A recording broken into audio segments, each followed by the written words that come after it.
नमस्कार, मैं हूं संदीप चौधरी। आज सबसे बड़ा सवाल में हम बात करेंगे दुनिया के सबसे ताकतवर मुल्क अमेरिका की, यूनाइटेड स्टेट्स ऑफ अमेरिका की। 3 नवंबर को वहां पर राष्ट्रपति के चुनाव हुए और आज 6 नवंबर है। 3 दिन बीत गए हैं। वहां पर समय का जो डिफरेंस है उसको मैं अकाउंट फॉर करते हुए ये बात कह रहा हूं।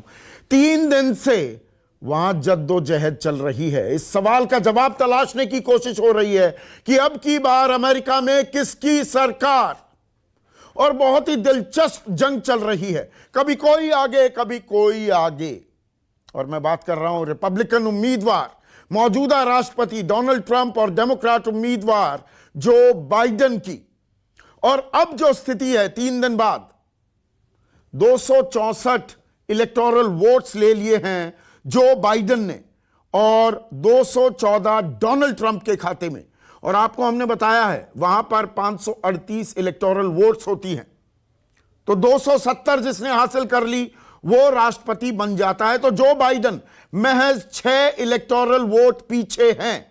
लेकिन, और एक बड़ा लेकिन है, यहां पर भारत जैसा सिस्टम नहीं है कि भाई यूपी में 80 सीट हैं, समाजवादी के खाते में कुछ सीट आई, बीजेपी के खाते में कुछ सीट आई, बसपा के खाते में कुछ सीट आई। यहां पर अमेरिका में क्या होता है कि अगर उत्तर प्रदेश की 80 सीट हैं, जिसने 41 सीट जीत ली उसके खाते में 80 की 80 चली जाएंगी, यानी विनर टेक्स ऑल। तो आपको सीधे जीत दर्ज करनी होगी। अब खेल कहां पर फंसा हुआ है?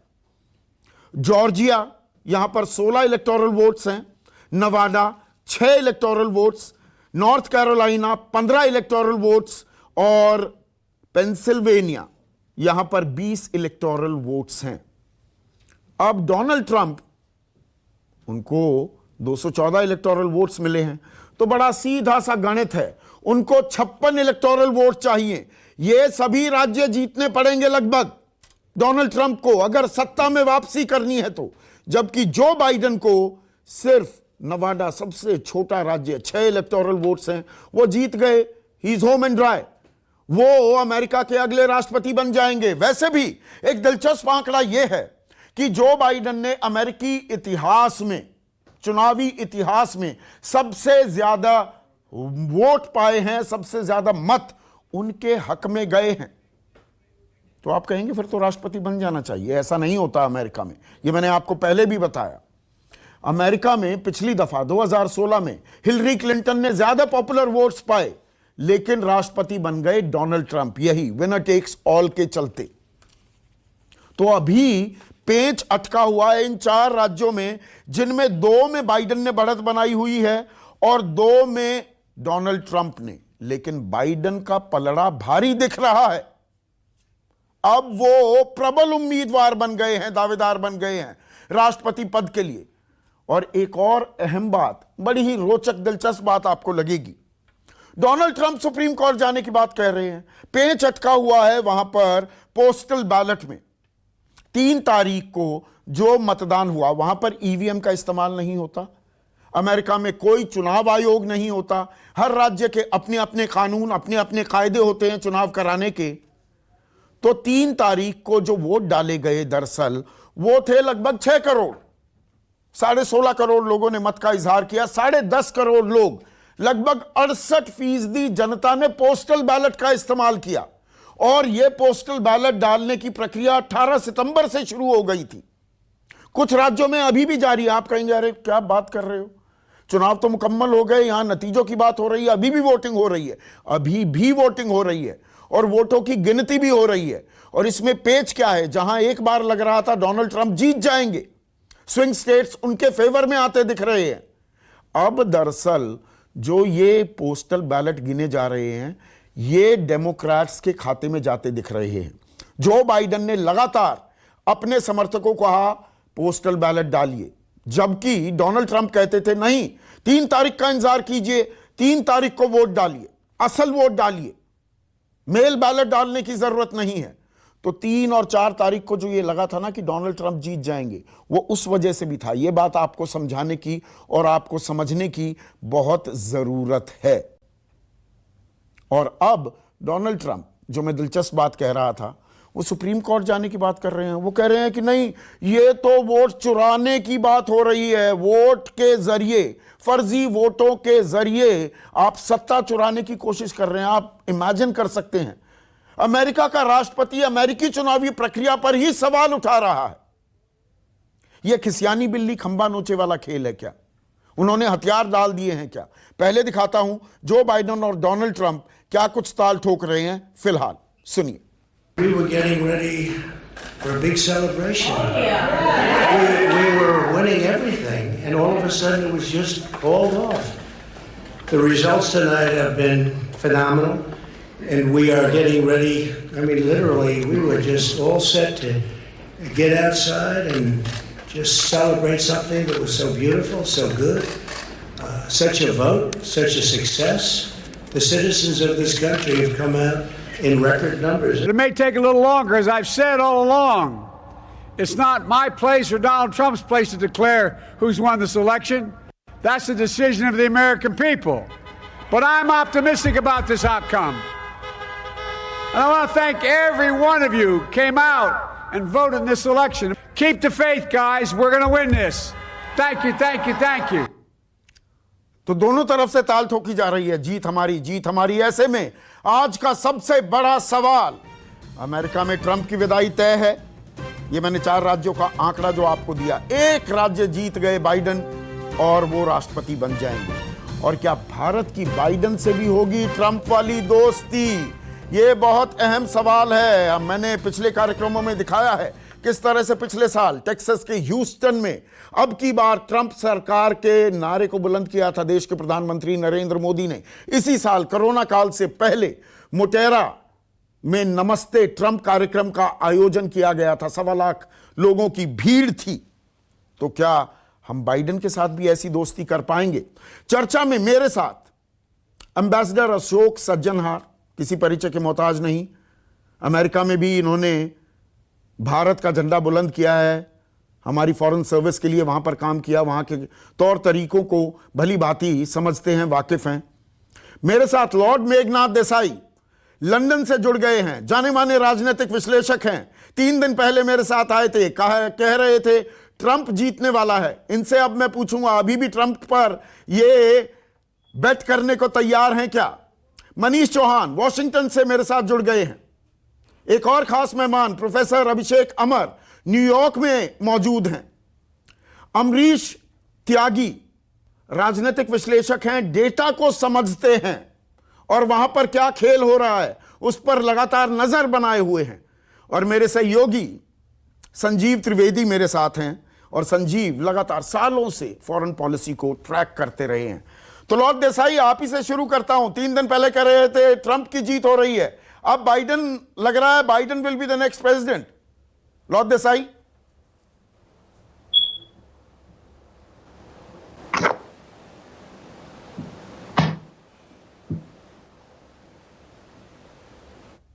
लॉर्ड देसाई आपके, हाँ आ गया। सुनिए मेरी बात सुनिए। हाँ अब आया। जहां जहां वोट में डिफरेंस सिर्फ आधे प्रतिशत का है, हाँ। वो सब वहां रिकाउंट करना पड़ेगा। और फिर भी अब तो वो कोर्ट में जाएगा और फिर सुप्रीम कोर्ट डिसाइड करेगी। तो अब तो कुछ 5-10 दिन बाकी है। हाँ, अब तो यहां पर लोग ये कहने लगे हैं लॉर्ड देसाई कि 10 तारीख को, 10 नवंबर को बिहार के नतीजे आएंगे। बिहार में चुनाव हो चाहे अमेरिका का चुनाव, दोनों ऐसे चुनाव हैं, ये संकट काल, संक्रमण काल, इस कोरोना काल के चुनाव हैं। तो कुछ लोग तो अब तंज भी कसने लगे हैं, मजाक में कहने लगे हैं कि लगता है बिहार के और अमेरिका के नतीजे एक साथ डिक्लेयर होंगे 10 तारीख को। अरे भाई, बिहार में नतीजा जल्दी आएगा क्योंकि हमारे यहाँ काउंटिंग की प्रथा बहुत सिंपल है। हाँ। यहाँ ये अमेरिका में कितने सारे स्टेजेस पास करने पड़ते हैं, क्योंकि जब ये लोगों ने कॉन्स्टिट्यूशन लिखा तब उनको लोकशाही पसंद नहीं थी। हाँ। लोकशाही को कम करने के लिए ये सब इलेक्टोरल कॉलेज वगैरह लगाया है। हाँ। तो ये तो प्रोसेस अब बहुत बहुत क्लोज है, तो ये प्रोसेस तो चलेगा और कुछ शायद मैं ये कहूंगा कि शायद बाइडेन जीत जाएगा। अब आप कहने लगे शायद बाइडेन जीत जाएगा। मगर शायद उसकी डिफरेंस, वोट डिफरेंस में एक 0.5% होगा। हाँ, वो शोले का डायलॉग है ना, लॉर्ड मेघनाथ देसाई, कि कितने आदमी थे। अब मैं यहां कहूं कितने स्टेट्स हैं, 4 स्टेट्स हैं, एक भी जीत गए बाइडन इज होम। ट्रंप के साथ नाइंसाफी है क्या? 4 में से एक जीतना है, Biden is home and dry. Pennsylvania जीत गए, अगर पेंसिल्वेनिया जीत गए तो सब बाजी खत्म हो गई। नहीं, पेंसिल्वेनिया को छोड़िए, मैं कह रहा हूं नवाडा भी जीत गए अगर बाइडन, तो 270 हो गए। रिकाउंट होगा। रिकाउंट होगा। हाँ, सब ये 4 स्टेट्स में रिकाउंट होगा। सब जगह रिकाउंट होगा, आप ये बात कह रहे हैं। एम्बेसडर अशोक सज्जनहार, रिकाउंट, और जो मैंने अपने ओपनिंग कमेंट्स में कहा, देखिए बड़ी ही रोचक दिलचस्प सी बात है, और वहां के पॉलिटिकल प्रोसेस पर एक बहुत ही तल्ख टिप्पणी भी है अपने आप में, कि मौजूदा राष्ट्रपति वहां की चुनावी प्रक्रिया पर ही सवाल उठा रहे हैं कि पोस्टल बैलेट में फर्जीवाड़ा हो रहा है, फर्जीवाड़े के जरिए सत्ता चुराई जा रही है। अरे भाई, आप राष्ट्रपति हैं, ये आप लोगों की बनाई हुई व्यवस्था है, राष्ट्रपति उसी पर कह रहे हैं नहीं जी ये तो फर्जीवाड़ा है, ये तो चोरी हो रही है। ये संदीप जी आप बिल्कुल ठीक कह रहे हैं, क्योंकि ये आज या कल से डोनाल्ड ट्रंप नहीं कह रहे हैं, ये बहुत महीनों से ही कह रहे हैं जो पोस्टल बैलेट में फ्रॉड हो सकता है, इसमें बहुत धांधलेबाजी हो सकती है वगैरह। तो इसीलिए ये शुरू से कहते आ रहे हैं और इसको ही आगे लेकर जाते रहे हैं। इसके पीछे एक मिनट, एम्बेसडर सज्जनहार, इसके पीछे क्या एक बड़ी वजह ये है, दरअसल ये प्रक्रिया पोस्टल बैलेट्स या मेल इन बैलेट्स, आप जो भी शब्द इस्तेमाल कीजिए, 18 सितंबर से शुरू हो गई थी ये प्रक्रिया। और जो बाइडन और बराक ओबामा के भी हमने पर्सनलाइज्ड मैसेजेस जो लोगों से वो तारुफ कर रहे थे वो देखा। डेमोक्रेट्स ने पूरी ताकत लगाई कि लोगों को समझाया कि भैया 3 नवंबर का इंतजार मत कीजिए, जाइए अपना वोट दीजिए। और ये 10-10.5 करोड़ जो पोस्टल बैलेट डले हैं, इनमें ज्यादा तादाद डेमोक्रेट समर्थकों की है, इसीलिए शायद डोनाल्ड ट्रंप रैटल्ड हैं।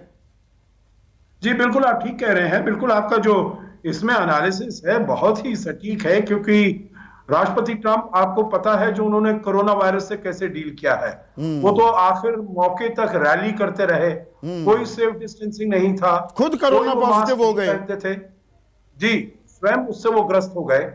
और वो हमेशा ये कहते रहे जो भाई ये तो एक फ्लू है, ये आया है चला जाएगा वगैरह वगैरह। तो इसलिए उन्होंने कभी कोरोना वायरस को इतनी अहमियत नहीं दी। परंतु ये जो बाइडन है, बराक ओबामा है, ये इसको बड़ा सीरियसली लेते रहे। इन्होंने कभी बड़ी बड़ी रैलीज वगैरह नहीं की, इन्होंने खाली टेलीवाइज्ड टाइप वीडियो कॉन्फ्रेंसिंग की, उससे उन्होंने अप्रोच किया। कमला हैरिस ने भी वैसे ही किया। तो इसीलिए जो अभी देखिए, ये जो आपने कहा है पोस्टल बैलेट्स का, ये इस बारी तो इसकी शुरुआत हुई नहीं है, ये तो हमेशा से होती है। पोस्टल बैलेट्स आते हैं जो भी इलेक्शन का दिन हो, मुझे बड़ी अच्छी तरह याद है। 2016 के मुकाबले इस बार लगभग डबल पोस्टल बैलेट डले हैं अमेरिका। आप बिल्कुल ठीक कह रहे हैं, वही मैं कहने वाला था। जो उस समय देखिए 138 मिलियन, मतलब करीब 14 करोड़ से थोड़ा कम टोटल पड़े थे, और उसमें करीब 50 से 60 मिलियन ये वाले पोस्टल बैलेट्स या फिर अर्ली वोटिंग में पड़े। हाँ, वही 5 से 6 करोड़। हाँ जी, इस बारी करीब 100 मिलियन, मतलब 10 करोड़ से ऊपर। हालांकि टोटल तादाद भी बढ़ी है, 165 मिलियन। हाँ, वही 16.5 करोड़ मैंने जो बताया, 16.5 में से 10.5 करोड़ ने लगभग पोस्टल बैलेट डाला है जी। और उसमें ज्यादातर अभी हम देख रहे हैं जो उनकी काउंटिंग हो रही है, तो उसमें हम देख रहे हैं जो ज्यादा डेमोक्रेट्स ने किया है, और जो in person voting on the 3rd of November, उसमें ज्यादा करीब 60 से 70% उसमें ये डोनाल्ड ट्रंप को मिले हैं वोट्स, परंतु पोस्टल बैलेट्स में 60 से 70% जो बाइडन को मिले हैं। तो इसीलिए अब इनको बहुत दिक्कत हो रही है, क्योंकि कुछ ऐसी स्टेट्स हैं, संदीप जी मैं आखिर में ये एक बस पॉइंट बताना चाहता हूं। कुछ ऐसी स्टेट्स हैं जैसे पेंसिल्वेनिया है और मिशिगन है, इन 2 स्टेट्स में उनके, आपने स्वयं बताया है, जो ऐसे रूल्स हैं, हर एक स्टेट के अलग अलग नियम है, अलग अलग कानून है। इन दोनों स्टेट का ये नियम है, जो जब तक आपकी वोट नहीं पड़ जाती है 3 नवंबर को, जैसे इस केस में, आप ये जो पोस्टल बैलेट्स है और अर्ली वोटिंग के जो एनवलप्स हैं, वो आप नहीं खोल सकते। तो अभी I know you are not a betting man ambassador, पर आप किस पर दाम लगाएंगे? बाइडन बन रहे हैं अगले राष्ट्रपति की ट्रंप?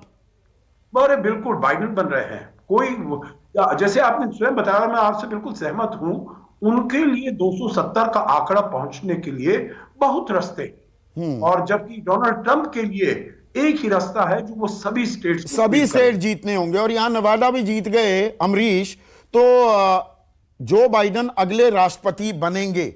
लेकिन अब थोड़ा ये समझाइए हमारे दर्शकों को, भारतीय दर्शकों को, ये जो अभी वोट गिनने का सिलसिला है, मेल इन वोट्स हैं, जो पोस्टल बैलेट हैं, इसमें कितना वक्त लग जाएगा? वो जो मैं मजाक में बात कह रहा था कि कहीं ऐसा तो नहीं कि बिहार के नतीजे और अमेरिका के नतीजे साथ साथ आए? देखिए, 120 सालों में सबसे भारी मतदान इस बार हुआ है। 1900 के बाद 2020 में 66% से ऊपर वोट पड़ा है, जो कि 1900 में लगभग 72% पड़ा। और उसका भी बड़ा हिस्सा जो अभी आप चर्चा कर रहे थे, 10.5 करोड़, मतलब 10.5 करोड़ जो है बैलेट से गया है, पोस्टल बैलेट से। और कई स्टेट्स ने घोषणा की है 6, 9 और 12 नवंबर को भी इसकी काउंटिंग कर सकते हैं। तो नतीजे के लिए अभी हमको और इंतजार करना पड़ सकता है।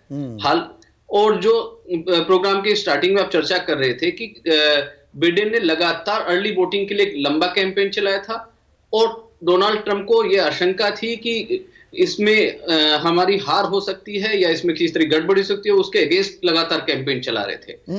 मुझे लगता है प्रोसेस अभी लंबा चलेगा। और जो अभी चर्चा कर रहे थे कि इसको चैलेंज करने की बात, तो जो कई विशेषज्ञ हैं, चाहे ओहायो यूनिवर्सिटी के, स्टेट यूनिवर्सिटी के नेड पाले हों, टेक्सास स्टेट यूनिवर्सिटी के स्टीवन हो, जो चुनाव विशेषज्ञ भी हैं, चुनाव कानून के वो हैं, उनका कहना है कि डोनाल्ड ट्रंप के पास एक बार नतीजे तक पहुंचने के बाद बहुत ज्यादा ऑप्शन रहेंगे नहीं। और मुझे लगता नहीं उसको सुप्रीम कोर्ट फिर उस तरह से एंटरटेन करेगा, क्योंकि जो ओसेक एक एजेंसी है जो यूएस इलेक्शंस को वॉच करती है, जिसके 102 ऑब्जर्वर लगातार वॉच कर रहे हैं इलेक्शंस को, उन्होंने भी डोनाल्ड ट्रंप के तमाम दावों को झुटलाया है और कहा है कि नहीं, इलेक्शन फ्री एंड फेयर है। 2 स्टेट में वो ऑलरेडी हार चुके हैं कानूनी लड़ाई। तो मुझे लगता है यहाँ से डोनाल्ड ट्रंप का रास्ता बहुत टफ है। और एक चीज समझाइए अमरीश, जो मैं ये 4 राज्यों की बात कर रहा हूं, जॉर्जिया, नवादा, नॉर्थ कैरोलिना और पेंसिल्वेनिया, अब लड़ाई इन्हीं में अटकी हुई है या मिशिगन और भी स्टेट्स हैं जहां पर क्या पोस्टल बैलेट की काउंटिंग की प्रक्रिया पूरी हो गई है, या वहां पर भी पेच अटक सकता है? ये 264 और 214 का जो हम आंकड़ा बता रहे हैं, वो इस बिना पर कि बाकी सारे नतीजे फुल एंड फाइनल आ गए। नहीं, देखिए, अलास्का है, वहां 3 सीट्स हैं, और वहां पर ट्रंप ऑलमोस्ट डबल से लीड कर रहे हैं, तो उसको कोई बहुत तवज्जो नहीं दे रहा, उसको गिन नहीं रहा। हम लोग मान के चल रहे हैं कि अलास्का में 3 सीट्स हैं, उसको निकाल लेंगे।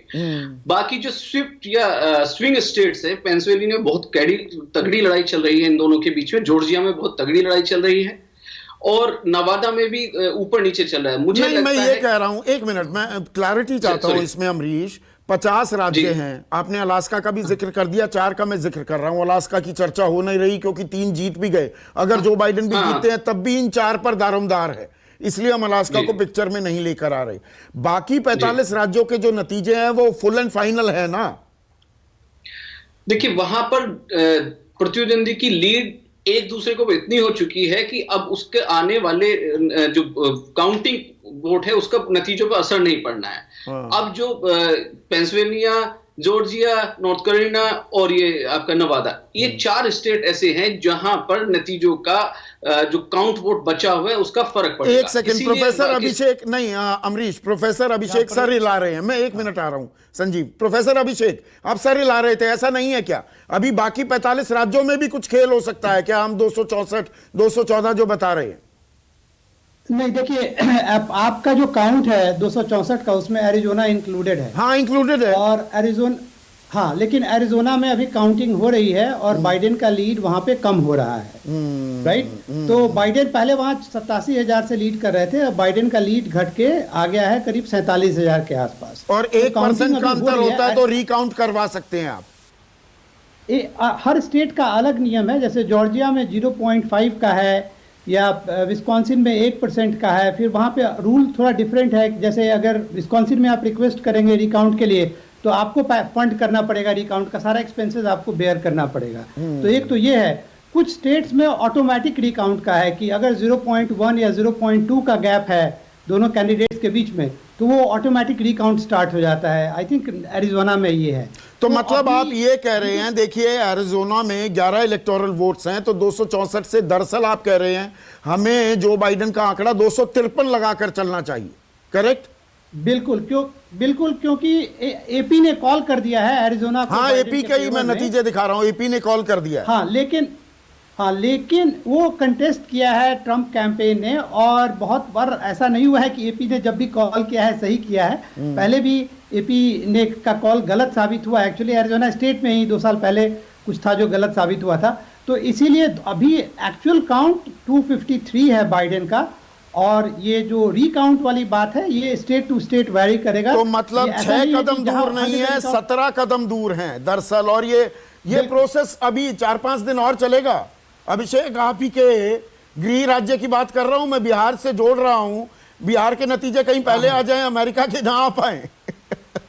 बिल्कुल आप सही कह रहे हैं, बिहार के नतीजे पहले आएंगे क्योंकि वहां वोटिंग वन वे फिनोमिनन है और रिजल्ट उसी दिन और 1 से 2 24 से 48 घंटे में आ जाएगा। यहाँ जो प्रोसेस ऑफ सर्टिफिकेशन है, और वो क्योंकि बहुत बार वोट काउंट होता है, फिर टैलिंग होती है, फिर दोबारा टैलिंग होती है, तो जो सर्टिफिकेशन होगा वो यहाँ पे 17, 18 नवंबर, 20 नवंबर तक सर्टिफिकेशन होता रहेगा। और उसके बीच में आप स्पेसिफिक टाइम फ्रेम होता है जिसमें आप रिक्वेस्ट कर सकते हैं कि हाँ हमको अभी रिकाउंट चाहिए। 12 आवर का वो होगा विंडो, या 48 आवर का विंडो होगा जिसमें आप रिक्वेस्ट कर सकते हैं रिकाउंटिंग के लिए। तो जब तक वो पूरा स्टेट अपने आप सर्टेन नहीं हो जाए कि हाँ हम 100% सही हैं, तब तक ये प्रोसेस चलती रहेगी। तो बिहार का रिजल्ट डेफिनेटली पहले आएगा और यहाँ का रिजल्ट आपको 20 या 22 तारीख को ऑफिशियली डिक्लेयर होगा। और इसीलिए ट्रम्प कैंपेन ऐसा एक मिनट अभिषेक, इस बीच ऐसा लगता है कि हमारे दर्शकों को भी जो अमेरिका की राजनीति से वाकिफ नहीं, उनको पूरी चुनावी प्रक्रिया भी समझ में आ जाएगी कि बिना चुनाव आयोग के हर एक राज्य के अलग अलग कानून के साथ वहां पर चुनाव होता है। ज्यादा वोट ले भी आओ तो भी हो सकता है राष्ट्रपति ना बनो। ये और कहां है कैलिफोर्निया, कहां है फिलाडेल्फिया, कहां है मिनेसोटा, कहां है मिशिगन, का क्या है ये पेंसिल्वेनिया, ये तमाम चीजों के बारे में भी जानकारी मिल गई है हमारे दर्शकों को। अब देखिए ना, मेरे खुद बड़े भाई वो इंजीनियर हैं, तो उन्होंने मुझे फ़ोन किया और उन्होंने मुझे कहा कि ये क्या है अमेरिका में कि 6 वोट चाहिए जीतने के लिए और 4 राज्यों में काउंटिंग चल रही है। बोले ऐसा कैसे हो सकता है कि 6 वोट ही चाहिए और 4 राज्यों में काउंटिंग कैसे चल रही है। देखिए, इस पूरे मसले में आपको बताते चले कि फेडरल व्यवस्था जो है संदीप, वहाँ उस वजह से क्या है कि हर राज्य के अपने कानून है। अब रहा सवाल कि कोई एक यूनिफॉर्म रिकाउंट का कानून है क्या? जी बिल्कुल नहीं है। पहला तो जो आपने कहा, उसमें हर राज्य में अलग अलग हिसाब किताब है रिकाउंट का। दूसरा, आप अभी बात कर रहे थे कि क्या हर जगह 45 राज्यों के रिजल्ट मुकम्मल हो चुके हैं क्या? जी नहीं, अभी तक मुकम्मल नहीं हुए हैं।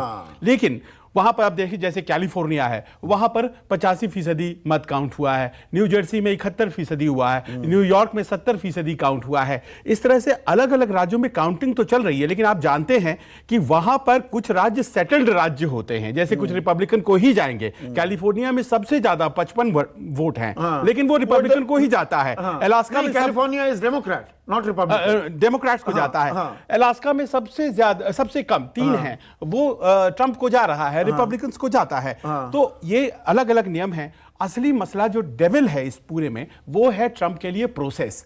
जो प्रोसेस बैलेट, उस बैलेट से वो नहीं लड़ पाए। वो बाइडेन से लड़ने के बजाय वो दरअसल बैलेट से लड़ गए। और ये यहां पर रणनीति का, चुनावी रणनीति का फायदा मिल गया क्या? जो बाइडेन ने पहले से ही 18 सितंबर से ही लोगों से मुखातिब हुए, पर्सनली मैसेजेस डाले, आप जाइए अभी वोट डाल दीजिए।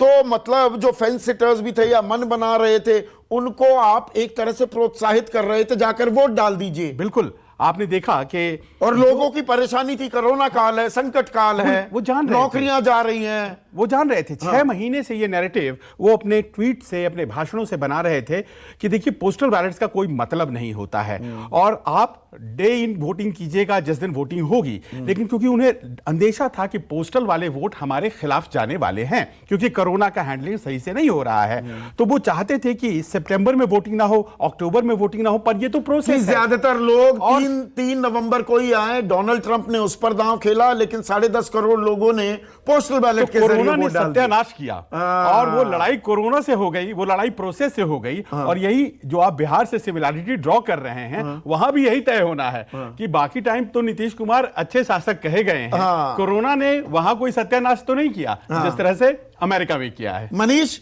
इस पर कमेंट करना चाहेंगे? जो संजीव कह रहे हैं कोरोना की मार पड़ी और चुनावी रणनीति में जो चुनावी रणनीति जो बाइडेन ने अख्तियार की वो काम आ गई कि 18 सितंबर से ही लोगों को प्रोत्साहित किया, आप वोट डालने लगे, 3 नवंबर का इंतजार नहीं किया।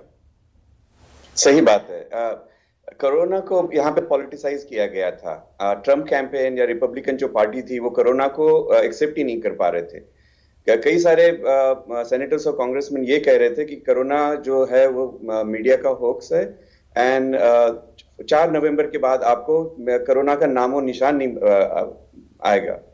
हालांकि बाइडेन और डेमोक्रेटिक पार्टी के जो लोग थे वो कोरोना को बड़े सीरियस ले रहे थे, इसलिए वो अपने सपोर्टर्स को कह रहे थे कि भाई आप पहले चले जाओ, क्योंकि कोरोना में वोटिंग के वक्त पे 6 फीट का डिस्टेंस रखना जरूरी पड़ता है हर 2 वोटर के बीच में।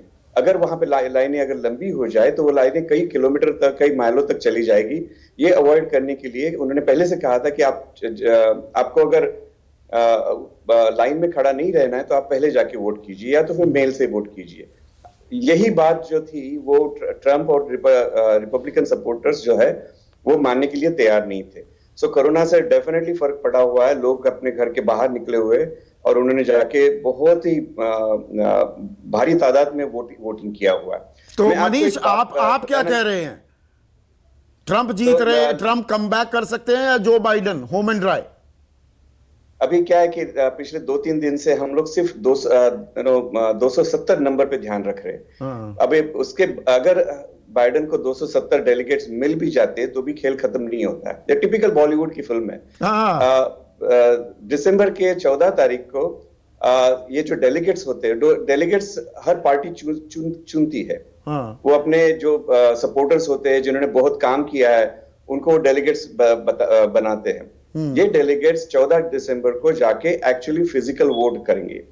अब इसमें से पॉसिबल है कि कई डेलीगेट्स अपने पार्टी के कैंडिडेट को वोट न देकर आप अपोजिशन पार्टी को वोट दे सकते हैं। जैसे 2016 में 7 डेलीगेट्स जो थे, जो डेमोक्रेट डेलीगेट्स थे, उन्होंने हिलरी क्लिंटन को वोट नहीं दिया था और डोनाल्ड ट्रंप को वोट दिया था, जिसकी वजह से उनको 306 वोट मिले थे।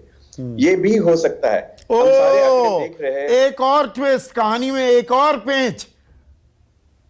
तो ये साम दाम दंड भेद की राजनीति भी हो सकती है 14 दिसंबर को, आप कह रहे हैं? जी 99% जो डेलीगेट्स होते हैं वो अपने ही पार्टी को वोट करते हैं। अब एक और बड़ी खबर आ रही है, अभी भी ये देखिए दूर की कौड़ी है, पर इस वक्त की एक बड़ी खबर यह है कि पेंसिल्वेनिया में जो बाइडेन आगे हो गए हैं। अब पेंसिल्वेनिया को एक बड़ा स्विंग स्टेट माना जा रहा था और पेंसिल्वेनिया में ट्रंप से पहली बार बाइडेन आगे हो गए हैं। तो यह भी अपने आप में एक बड़ी खबर है। लेकिन जो आपने 14 दिसंबर का पेंच बताया है यह अपने आप में दिलचस्प है। लेकिन लॉर्ड मेघनाथ देसाई, अगर हम ये मानकर चलें, अब साम दाम दंड भेद क्या होता है भविष्य में, क्या खरीदारी भी वहां पर भी खरीदे जा सकते हैं क्या सेनेटर्स और डेलीगेट्स, ये देखने वाली बात होगी। लेकिन जो बाइडेन अगर राष्ट्रपति बनते हैं तो जो ट्रंप के साथ, और ये मैंने पहले भी कहा लॉर्ड मेघनाथ देसाई, दोस्ती देशों के बीच में होती है। अमेरिका और भारत के बीच जो रिश्ते हैं वो कई सालों से अब मजबूत होते जा रहे हैं और नजदीक होते जा रहे हैं। लेकिन प्रधानमंत्री मोदी का एक पर्सनल सिग्नेचर स्टाइल है। तो मोदी ट्रंप की दोस्ती जिस तरह की थी, क्या बाइडेन और मोदी की दोस्ती यानी कि अमेरिका और भारत की दोस्ती भी उसी तरह से चलेगी अगर बाइडेन जीत जाते हैं? ये दोस्ती की बाबत नहीं, क्योंकि ये शुरुआत हुई मनमोहन सिंह और जॉर्ज बुश से। जॉर्ज बुश और मनमोहन सिंह ने ये समझौता किया भारत और यूनाइटेड स्टेट्स के बीच, वो चलता रहा है। मोदी और ट्रंप की स्टाइल एक जैसी थी तो उनमें दोस्ती हो गई। मगर जब बाइडेन आएंगे तब भी बाइडेन मोदी का समझौता हो जाएगा, क्योंकि ये डिफेंस एग्रीमेंट है और ये दोस्ती के नाते नहीं चलता। शायद इतना एंथुजियाज्म नहीं होगा, नमस्ते बाइडेन शायद हम नहीं करेंगे। मगर जो दोस्ती है वो दोस्ती समझौता है जो वो रहेगा। तो मतलब रिश्ते और मजबूत होंगे। लेकिन डेमोक्रेट्स के लिए ये भी कहा जाता है, वो ह्यूमन राइट्स की बातें बहुत उठाते हैं, कश्मीर में ये बात आ सकती है। वो तो उठाएंगे, चाइना को तो लेकर हम उतने स्ट्रांग नहीं चले होंगे जाओ। जितने की ट्रंप हैं, लॉर्ड मेघनाथ देसाई। हाँ, एक बात है कि ट्रंप बहुत पॉलिटिकली मोदी के साथ थे। ये बाइडेन उतने पॉलिटिकली मोदी के साथ नहीं है। वो बाइडेन जरा कांग्रेस वाले हैं। ऐसा हमारे पार्टी में पार्टी के जरिए समझो। तो वो कांग्रेस है, मगर फिर भी सब कुछ चलेगा, क्योंकि Biden will not be very powerful. उसको बहुत पावर नहीं होगा, क्योंकि कांग्रेस उसके खिलाफ होगी। सेनेट में मेजोरिटी नहीं होगी डेमोक्रेट्स की, और हाउस ऑफ रिप्रेजेंटेटिव में उनकी सीट कम हो गई। एम्बेसडर सज्जनहार, तो अगर बाइडेन एरा आता है, कुछ बदलाव होंगे या हाँ प्लीज कंटिन्यू करिए। अगर बाइडेन अगले 4 साल के बीच जरा मर गए और कमला हैरिस प्रेसिडेंट हो गए, तो फिर all bets are off. All bets are off. Ambassador Sajjanhar, ठीक है, अभी उस बारे में नहीं करेंगे चर्चा। एम्बेसडर सज्जनहार, ट्रंप एरा अगर खत्म होता है, बाइडेन एरा में भी वही एक्सटेंशन होगी भारत अमेरिका रिलेशंस में? किन चीजों में बदलाव भी आ सकता है? कंसर्न पॉइंट्स हैं आपके दिमाग में कुछ? देखिए, मेरे विचार से तो हमारे रिश्ते जो हैं पिछले 20 साल से ऊपर ही ऊपर चलते जा रहे हैं। जो भी प्रेसिडेंट आए हो वहां पर व्हाइट हाउस में, चाहे रिपब्लिकन हो या डेमोक्रेट हो, और मुझे पूरी उम्मीद है और विश्वास है जो अगर बाइडेन आते हैं तो हमारे रिश्ते आगे बढ़ते ही जाएंगे। देखिए, आपने जिक्र किया संदीप जी, जो उनको नमस्ते ट्रंप हुआ, हाउडी मोदी हुआ वगैरह, तो आपको ये भी नहीं भूलना चाहिए जो 2015 में जब बराक ओबामा यहां पर आए थे, तो वो पहले अमेरिका के राष्ट्रपति थे जो कि भारत में आए 2 बारी अपने कार्यकाल में, और पहले राष्ट्रपति थे 70 साल में जो भारत के रिपब्लिक डे में एज चीफ गेस्ट आए। तो देखिए, जो मोदी साहब की घनिष्ठता थी बराक ओबामा के साथ, वही घनिष्ठता इनके साथ, ट्रंप के साथ। अब हर एक की इंडिविजुअलिटी और पर्सनालिटी अलग अलग होती है, और क्या किसको अपील करता है। भारत के लिए ये बहुत महत्वपूर्ण है जो भी राष्ट्रपति आएगा। ये देखिए, ये तो अमेरिका के लोगों का प्रेरोगेटिव है किसको वो चुने, हमारे ऊपर तो है नहीं।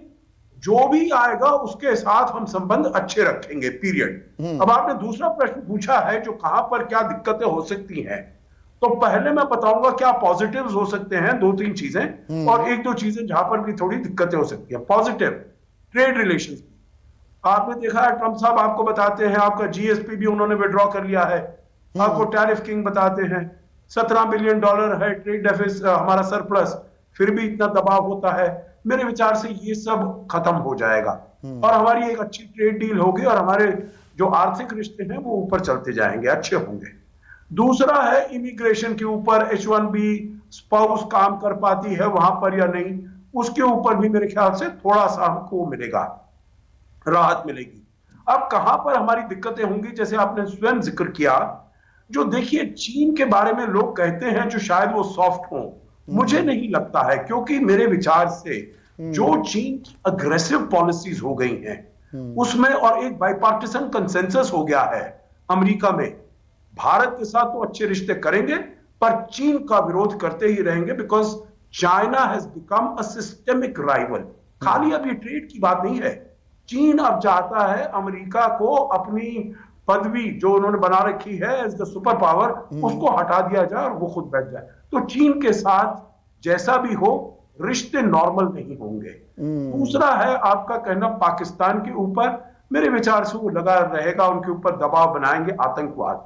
हमारे अंदरूनी मामले हैं जिसका भी आपने अभी जिक्र किया, कश्मीर है या फिर CAA है, आर्टिकल 370 है, मैं ये समझता हूं उन्होंने कहा था, पर मेरे विचार से जब कोई भी अगर आप सेनेटर हैं, आप कंटेंडर हैं, तो आप कुछ कह सकते हैं।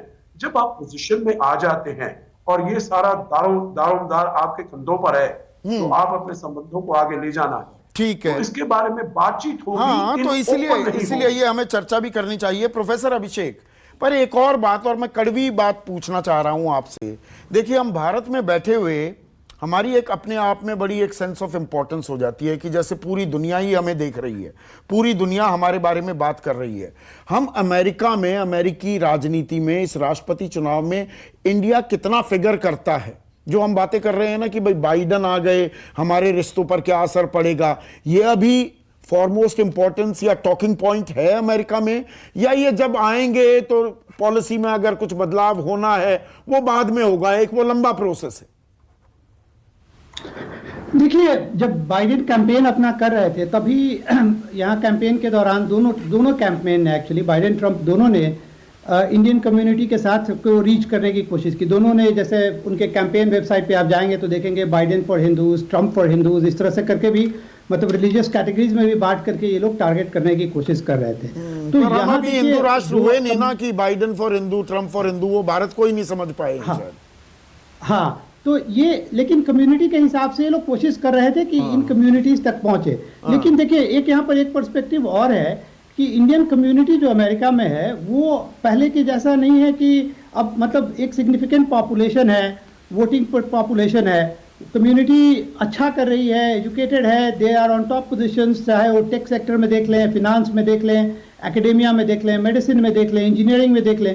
तो कहीं ना कहीं जब कम्युनिटी अच्छा करती है तो उसका रिप्रेजेंटेशन होता है। इसीलिए आप देखेंगे कि हाउस ऑफ कांग्रेस में अब इंडियन ओरिजिन के लोग हैं, काफ़ी सारे लोग हैं, और बाइडेन के कैंपेन टीम में भी और एडमिनिस्ट्रेशन में भी इंडियन ओरिजिन के लोग होंगे। तो कहीं ना कहीं ये जो कनेक्शन है इंडियन ओरिजिन लोगों के साथ, वो मुझे लगता है इंडिया के फेवर में काम करेगा, क्योंकि फर्स्ट जनरेशन या सेकेंड जनरेशन के जो लोग हैं उनका अभी भी इंडिया से कनेक्शन है, वो आते जाते हैं। और ये तो कमला हैरिस पे खुद भी लागू होता है कि वो अपना जो कहीं ना कहीं बाइडेन के सिलेक्शन में, कमला हैरिस के सिलेक्शन में ये एक इम्पॉर्टेंट फैक्टर था कि वो इंडियन ओरिजिन की हैं। नहीं, वो उसमें जमैकन फादर हैं, मदर इंडियन ओरिजिन की हैं। 25.5 करोड़ वोटिंग पॉपुलेशन में हम 19 लाख हैं, हमें ये फैक्ट भी नहीं भूलना चाहिए। और मनीष, आप हल्का सा मुस्कुरा रहे थे, मैं आपसे ये जानना चाहता हूं, देखिए इंडिया का दबदबा है, हम यहां बैठे हुए अपनी ताल ठोकते रहते हैं, क्या हमारी बात अब इतनी गंभीरता से सुनी जाती है कि हम अमेरिकी पॉलिसी चेंज पर भी दखल दे सकते हैं या दबाव डाल सकते हैं? या दरअसल हम एक बड़ा मार्केट है, हर कोई यहां आना चाहता है, अमेरिका अपने हित साधने के लिए आता है, अपना फायदे के लिए आता है, क्या हम वहां पर पॉलिसी चेंज करने वाली स्टेज पर भी आए हैं? जी बिल्कुल, और ये आज की बात नहीं है, ये तकरीबन 2003 से जो हम इंडिया एज अ कंट्री और इंडियंस, अमेरिकन इंडियंस और इंडियन अमेरिकन्स, इनकी एक ताकत, एक बड़ी बड़ी ताकत हुई है। अब आप इलेक्शन के रिजल्ट्स देख रहे हैं, कुछ स्टेट्स में बाइडेन 10,000 या 1,000 वोट से आगे है, कुछ स्टेट में 11,000 से आगे है। मतलब हम जो 1.9 मिलियन जो लोग हैं, 19 लाख लोग जो है, ये बड़ी ताकत है। आज ये ताकत उभर के बहुत आएगी। अब जबकि इंडिया के साथ जो रिलेशन है उसके ज्यादातर कोई मायने नहीं थे इलेक्शन के वक्त पे, क्योंकि यहाँ पे हमारा पॉपुलेशन सिर्फ 1% है, हालांकि 18% अफ्रीकन अमेरिकन पॉपुलेशन है। सो बहुत जगह पे Kamala Harris as a black candidate करके आई है, आगे आई है, instead of coming as a Indian American candidate. But अब ये सारा खेल 20 जनवरी को खत्म हो जाएगा। 20 जनवरी के बाद जो भी राष्ट्रपति आएगा उसको अब ना सिर्फ देश नहीं देखना है, उसको अब पूरी दुनिया देखनी हुई। अब उस मायने में इंडिया और यूएस की पार्टनरशिप है वो बहुत इंपॉर्टेंट है। चाइना का जो वर्चस्व है वो सिर्फ एशिया में नहीं है, वो अफ्रीका में भी है। सॉफ्ट होंगे डेमोक्रेट्स अगर जो बाइडेन आते हैं। ट्रंप बहुत ज्यादा अग्रेसिव हैं चाइना के खिलाफ, बाइडेन सॉफ्ट होंगे? सर, ट्रंप मीडिया से आते हैं, उनके he is a media of person, वो शो मैन है। सो उनके जो ऑप्टिक्स होते हैं वो ऑप्टिक्स सामने उभर के आते हैं। बाइडेन जो है वो बहुत ही मंझे हुए, सुलझे हुए पॉलिटिशियन है। वो उनके ऑप्टिक्स ट्रंप के जैसे दिखाई नहीं देंगे, लेकिन बाइडेन की सबसे बड़ी जो खासियत है वो दोनों कंट्रीज में या दो कैंडिडेट्स में या दो लोगों में जो कॉमन एलिमेंट्स है उस पर ज्यादा फोकस करते हैं, ना कि जो एलिमेंट्स कॉमन नहीं है उसमें तो ऑप्टिक्स के लिए नहीं खेलते। ट्रम्प की जो- अमरीश, एक सेकंड, अमरीश स्क्रीन पर। अमरीश, आप किस तरह से देखते हैं बाइडेन के आने से भारत अमेरिकी रिश्तों में कोई बड़ा बदलाव, कोई खास यूएसपी आप देख पा रहे हैं? दो पक्ष हैं इसके। 2008 में बिडेन को पाकिस्तान ने हिलाले पाकिस्तान, जो उनका सेकंड हाईएस्ट ओनर है, वो दिया, तो उस बैकग्राउंड में लोग उनको पाकिस्तान के करीब मानते हैं। लेकिन वही बिडेन 21 सितंबर 2015 को यूएस इंडिया बिजनेस काउंसिल में एक स्पीच देते हुए कहते हैं बिडेन फ्रॉम मुंबई। उनको कुछ जड़ें उनकी मुंबई से भी हैं, ईस्ट इंडिया कंपनी के समय से। तो उन्होंने मजाक में ये कहा था कि मैं भारत से भी चुनाव लड़कर जीत सकता हूं। और ट्रंप थोड़े बोल्ड हैं, कम डिप्लोमेटिक हैं। बिडेन जो है मुझे लगता है बैलेंस रखेंगे और पर्सनल चॉइस से ज्यादा स्टेट इंटरेस्ट चॉइस यहां पर मैटर करेगा। जो यूएस स्टेट की चॉइस है वो ज्यादा मैटर करेगा। ये इसमें कोई दो राय नहीं है कि मोदी जी और ट्रंप की एक गर्मजोशी वाली जो अंडरस्टैंडिंग थी, शायद बिडेन के साथ वो देखने के ना मिले। लेकिन मुझे लगता है क्योंकि 35 साल का जो उनका राजनीतिक अनुभव है और जो उनकी डिप्लोमेटिक अप्रोच है, उसे देखते हुए लगता है वो बैलेंस नीति पे एक तरह से काम करेंगे। ठीक है संजीव। देखिए, देशों के जो संबंध होते हैं ना, वो व्यक्तियों से निर्धारित नहीं होते हैं, और जब डिप्लोमेसी को आप इंडिविजुअल्स पर आश्रित करते हैं ना, तो वो खतरनाक बात है। हाँ, पर नरेंद्र मोदी ने ये उनका एक सिग्नेचर स्टाइल है, वो स्टाइल है, पर्सनलाइज। लेकिन प्रधानमंत्री मोदी उन देशों के राष्ट्राध्यक्षों से कभी गले मिलते नहीं देखे गए हैं जो हमारे इंटरेस्ट के लिए इनिमिकल हैं। देखिए, वो हमेशा ऐसे ही डिप्लोमेसी ऑपरेट करेगा हर काल में, चाहे पार्टी सत्ता में भारत में जो भी हो। जो बाइडेन 2001 में भी भारत के लिए बोल रहे थे जब उन्होंने प्रतिबंधों को हटाने की बात की थी। याद होगा आपको, जब हमारे ऊपर न्यूक्लियर एक्सप्लोजन की वजह से लगाए जो थे, पोखरण हमने किया उसके बाद वो 2006 में भी भारत के लिए बोल रहे थे कि भारत और अमेरिका 2020 में सबसे क्लोज होंगे। वो लगातार भारत के प्रति पॉजिटिव रहे, और जो स्टेटमेंट की बात आती है जो बाइडेन की, वो दरअसल ऑर्गेनाइजेशन ऑफ मुस्लिम्स का एक कार्यक्रम था, वहां उन्होंने बोला था। तो कुल मिलाकर देखिए, मेरे लिए जो स्ट्रेटेजिक एस्पेक्ट है भारत और अमेरिका के रिलेशनशिप का, तात्कालिक रूप से वो सबसे महत्वपूर्ण है। सुपर पावर स्टेटस जो अमेरिका की है, वो आज की तारीख में चैलेंज हो रही है चाइना के द्वारा, और चाइना के खिलाफ अगर कोई इफेक्टिव बुलवर्क एशिया में अमेरिका के पास है तो वो उसका नाम भारत है। और जाहिर है कि अमेरिका को ये इंटरेस्ट सबसे महत्वपूर्ण है। भारत हमेशा इंपॉर्टेंट रहेगा, और उस दशा में चाहे वो ट्रंप हो चाहे वो बाइडेन हो, भारत इंपॉर्टेंट अमेरिका के लिए रहेगा ही। और अभी ये चुनाव, देखिए, हम संभावनाओं की बात कर रहे हैं, लेकिन चुनावी प्रक्रिया खत्म नहीं हुई है। अभी पेंसिल्वेनिया की हमने खबर बताई, और 7-8 हजार वोटों से आगे निकले हैं जो बाइडेन। अभी ये चुनाव के नतीजे कब आएंगे? बिहार चुनाव के नतीजे हम पहले डिक्लेयर कर देंगे क्या? ये एक अहम बात निकली है। और उसके अलावा जो मनीष चौहान ने कही, 14 दिसंबर को जब डेलीगेट्स जाएंगे, कुछ डेलीगेट्स का पाला भी बदल सकते हैं, वहां पर भी कुछ खेल हो सकता है क्या, अगर बहुत टाइट कॉन्टेस्ट हुआ? अशोक सज्जन सर हिला रहे हैं कि नहीं, ऐसा नहीं होगा। लेकिन राजनीति है सर, सारी संभावनाएं उनको हम नकार नहीं सकते हैं जब तक कि नतीजे अंतिम तरीके से डिक्लेयर ना किए जाएं। आप सभी का बहुत बहुत शुक्रिया। आज सबसे बड़ा सवाल में बस इतना ही। नमस्कार। नमस्कार, मैं हूं मानक गुप्ता। अगर आपको हमारा ये वीडियो पसंद आया हो तो इसे लाइक और शेयर जरूर करें, और हां, हमें सब्सक्राइब और फॉलो करना ना भूलें, ताकि आप देश और दुनिया की कोई खबर मिस ना करें। तो जुड़े रहिए हमारे साथ और देखते रहिए न्यूज़ 24।